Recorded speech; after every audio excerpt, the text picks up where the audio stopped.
मोठी बातमी नाशिकमध्ये कॉर्पोरेट जिहादचं प्रकरण समोर आलं। एका प्रसिद्ध कंपनीत मुलींचं लैंगिक शोषण करून धर्मांतर करण्यात आलंय असा गंभीर आरोप आमदार गोपीचंद पडळकरांनी केला। कंपनीतील काही टीम लीडर हिंदू मुलींना लक्ष्य करतात आणि त्यांच्यावर अत्याचार करतात असा आरोप पडळकरांनी केला। आतापर्यंत 9 मुली समोर आल्या असून नाशिकच्या विविध पोलीस ठाण्यात गुन्हे दाखल करण्यात आले असंही पडळकरांनी यावेळी म्हटलेलं आहे।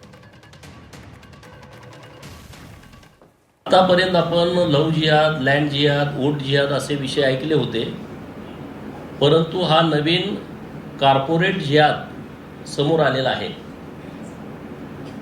नाशिकमध्ये एक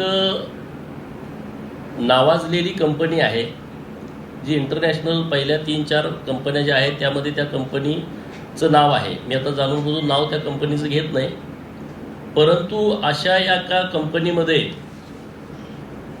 हा प्रकार घडलेला आहे। तिथं मुलींना टार्गेट करून त्यांचं लैंगिक शोषण करणं, त्यांचं धर्मांतरण करणं अशा पद्धतीची गंभीर घटना घडलेली आहे। टीएल पदावरती जे काही जिहादी प्रवृत्तीची मुलं बसलेली आहेत त्यांनी ठरवून हिंदू मुलींना टार्गेट केलेलं आहे।